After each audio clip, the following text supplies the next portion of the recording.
Naquele tempo disse Jesus a seus discípulos: quando o Filho do Homem vier em sua glória, acompanhado de todos os anjos, então se assentará em seu trono glorioso. Todos os povos da terra serão reunidos diante dele, e ele separará uns dos outros, assim como o pastor separa as ovelhas dos cabritos. E colocará as ovelhas à sua direita e os cabritos à sua esquerda.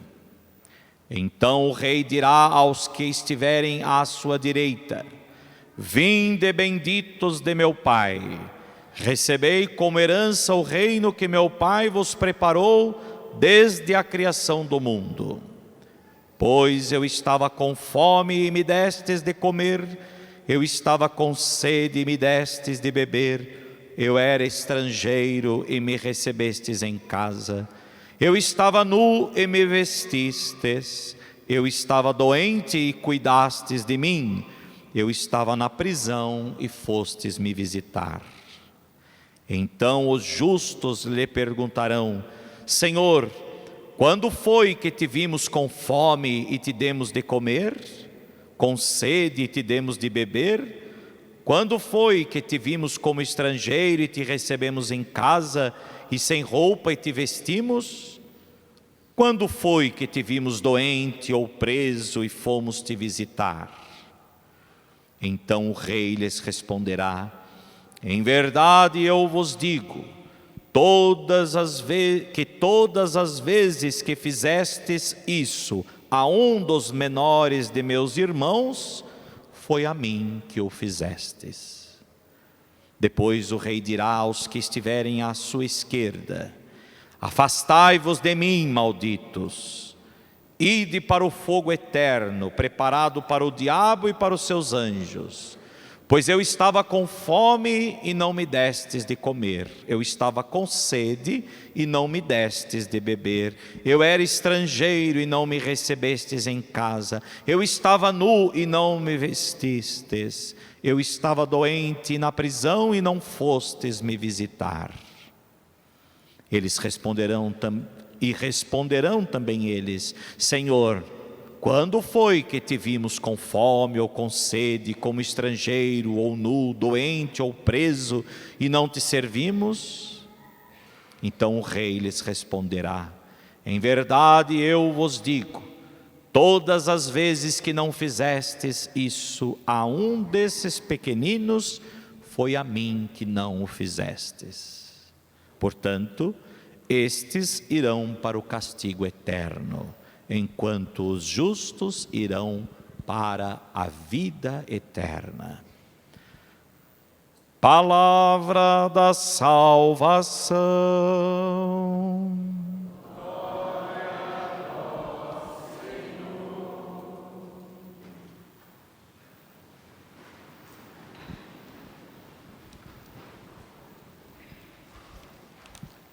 Estimados irmãos, como já foi dito no início da celebração, hoje nós encerramos o ano litúrgico com a solenidade de Cristo Rei. E no próximo domingo iniciaremos um novo ano litúrgico com um novo tempo, o tempo do Advento, marcado por 4 semanas que antecedem o Natal. E estaremos também recebendo a nova edição do Missal Romano, as orações da missa que foram reeditadas e traduzidas no original latino, portanto, para corresponder à universalidade, à catolicidade de toda a igreja, pois a igreja reza a mesma oração, a oração da igreja é o que o missal contém a oração da igreja, aquilo que a igreja crê, aquilo que a igreja celebra. Vejam, por exemplo, no número 6 do nosso folheto, número 6 do folheto da Santa Missa de hoje, traz as orações, a primeira oração da missa, chamada oração do dia, ou oração da coleta, logo após o Glória, o hino de louvor. E no número 6 do nosso folheto, esta oração que nós chamamos oração do dia, é uma oração que, de certa forma, expressa exatamente o que nós cremos e o que nós celebramos neste domingo. A solenidade de Cristo Rei. O que é celebrar Cristo Rei? Está, de certa forma, resumida na oração de hoje. Se nós pudéssemos dizer, a oração de hoje é o resumo de todas as leituras da missa.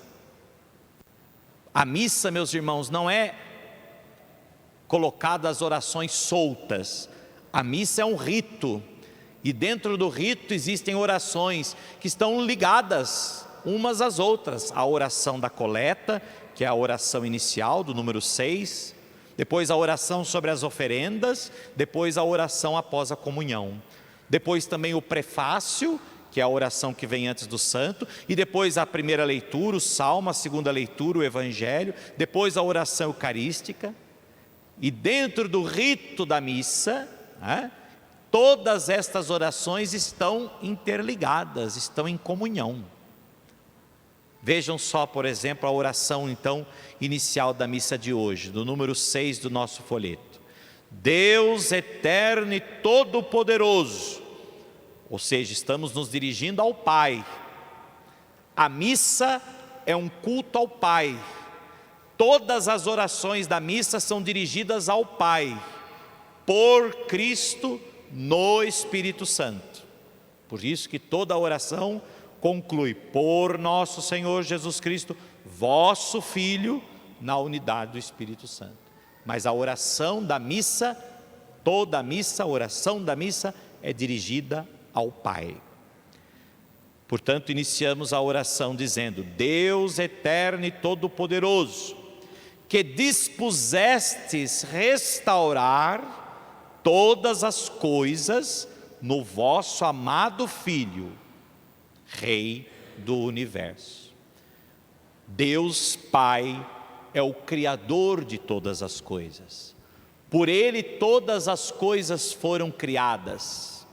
E por nós homens e para a nossa salvação, Ele nos enviou o Seu Filho Jesus Cristo, para que por meio dEle, por meio de Cristo, nós pudéssemos ser restaurados. É o que disse a segunda leitura de hoje, da carta de São Paulo aos Coríntios, não é? Com efeito, por um homem veio a morte, e é também por um homem que vem a ressurreição. Como em Adão todos morrem, assim também em Cristo todos reviverão. Sabemos então que Deus nos criou, o Pai nos criou para a salvação, para o bem, para a harmonia, para a plenitude, para a felicidade plena.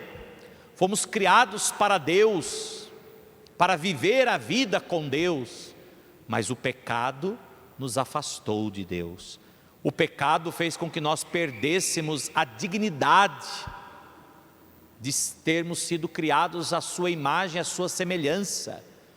O homem transgrediu a lei de Deus.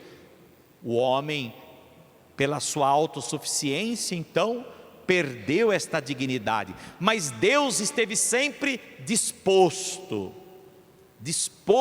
a salvar o homem.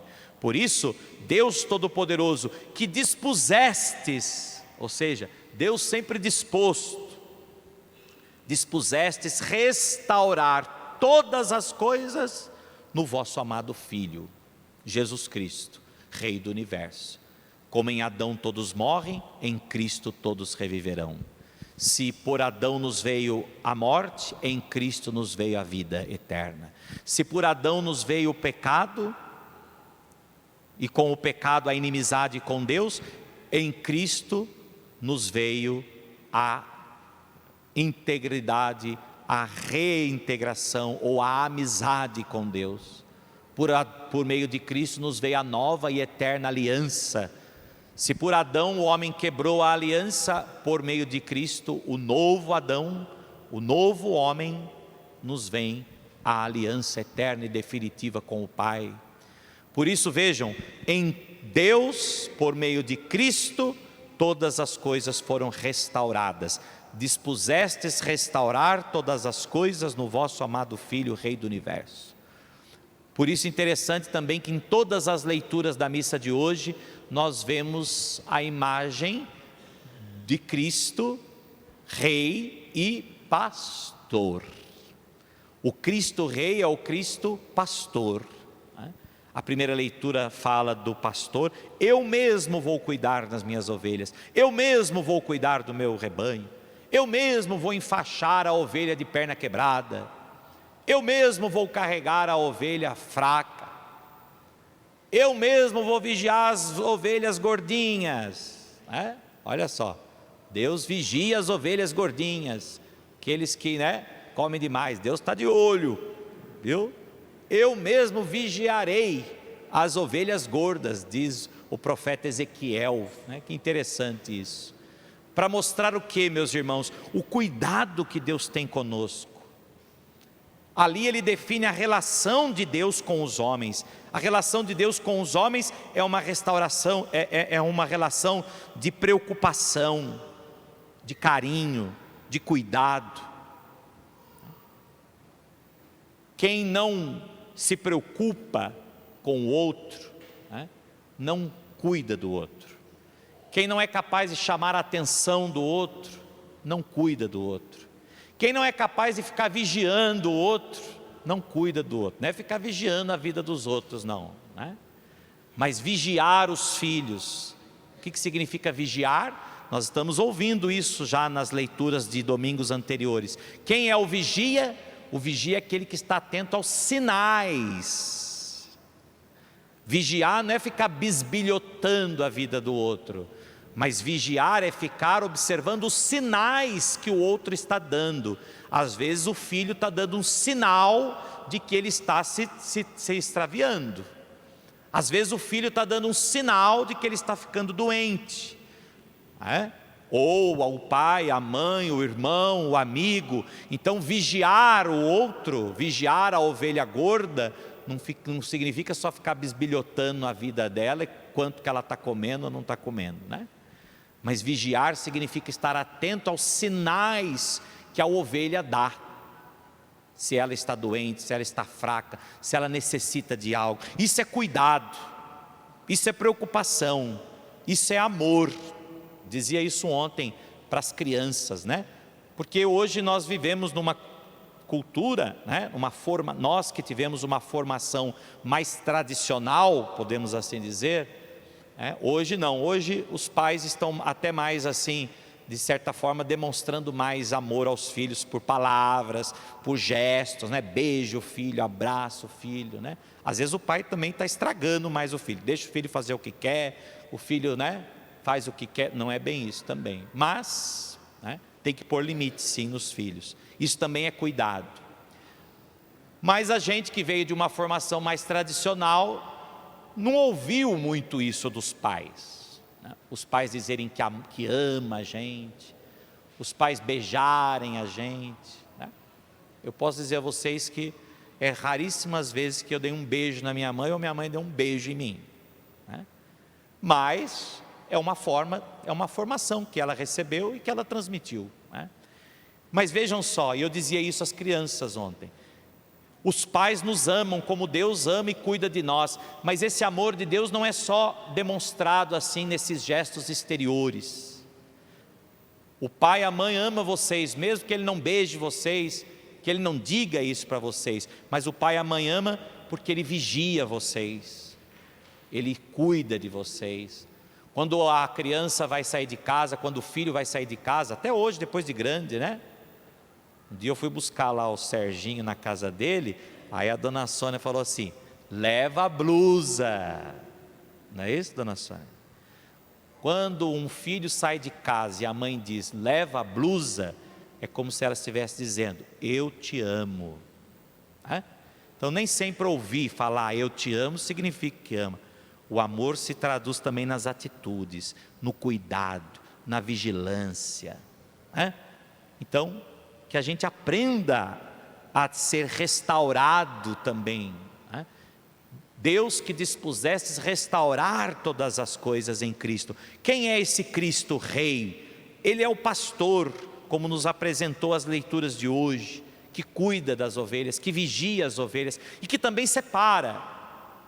Separa não porque Ele quer, de certa forma, que haja os que estão para a esquerda, né?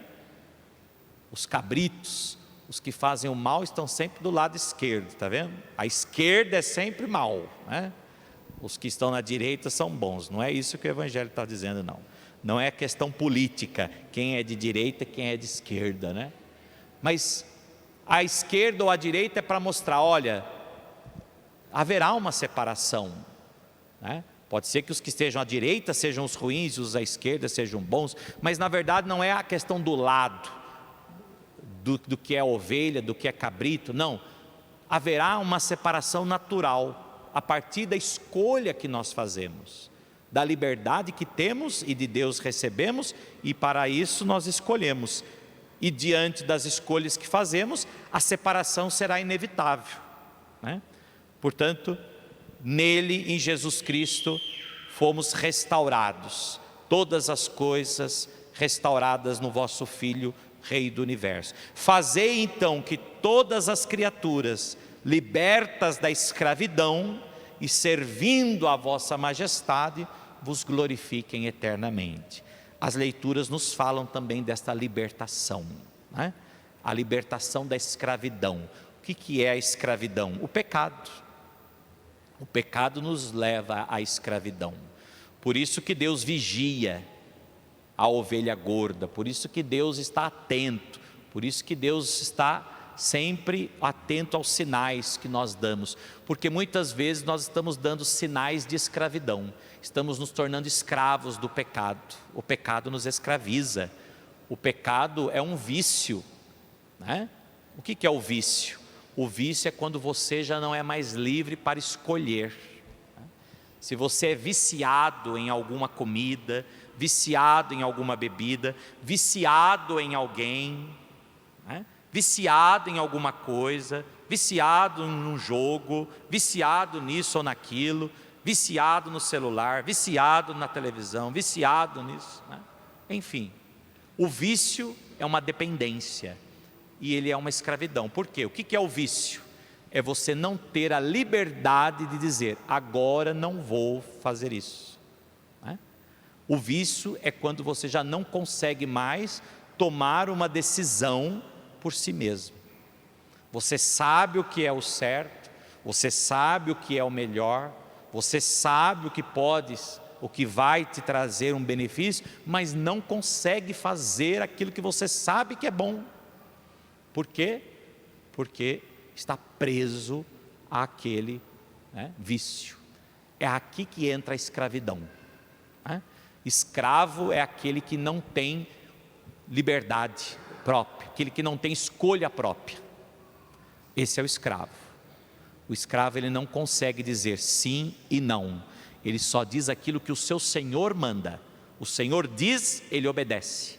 Então, quando nós colocamos as coisas ou alguém no lugar de Deus, que se torna nosso Senhor, por isso ele nos domina e por isso nos tornamos escravos. Mas é para a liberdade que Cristo nos libertou, para a verdadeira liberdade. Por isso, fazei que todas as criaturas libertas da escravidão, de toda a escravidão, possa servir a vossa majestade e vos glorifiquem eternamente. E aí vem o Evangelho e Jesus nos mostra qual é a majestade de Jesus, qual é a majestade deste Jesus que é rei. Jesus não está ornado com uma coroa e sentado num trono, mas Jesus está coroado de espinhos, pregado numa cruz. O nosso rei é livre, o nosso rei não está preso nas aparências, o nosso rei não está preso no poder que na verdade engana a si mesmo e aos outros. O nosso rei é livre, tão livre ele é que por livre e espontânea vontade ele se entregou inteiramente por nós, aceitando morrer na cruz. Cristo não morreu na cruz de certa forma obrigatoriamente. mas ele morreu na cruz livremente. Ele aceitou até as últimas consequências. Ele aceitou descer do céu e se fazer um igual a nós. O próprio Deus aceitou ser um de nós, como nós, em tudo igual a nós, menos no pecado. Não há amor maior do que isso. Só o amor nos torna verdadeiramente livres para escolher.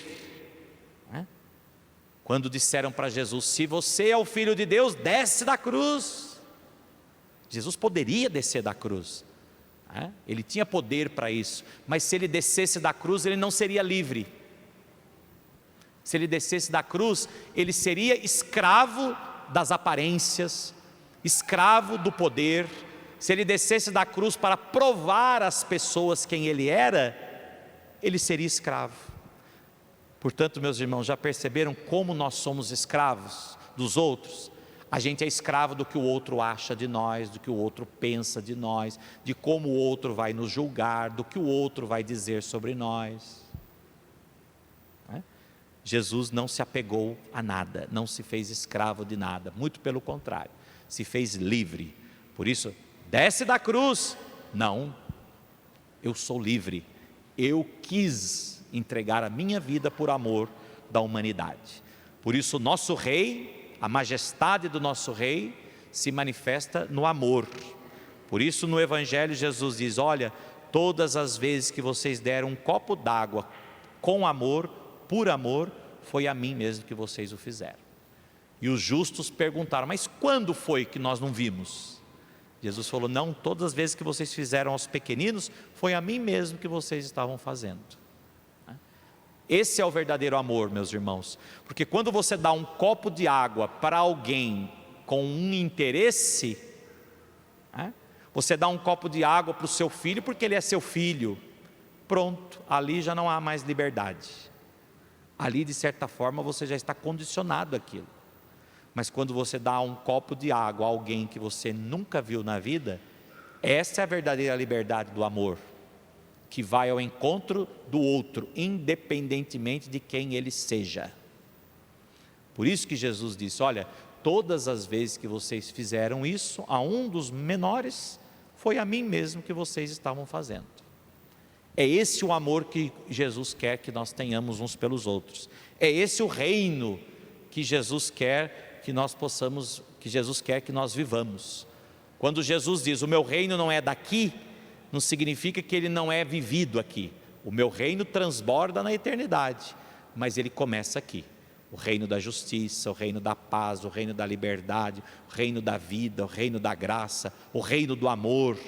Este é o reino de Deus, que está dentro de nós e que um dia se transbordará para toda a eternidade. Portanto, o reino não é daqui do mundo, mas ele está presente no mundo todas as vezes que nós vivenciamos os valores do reino.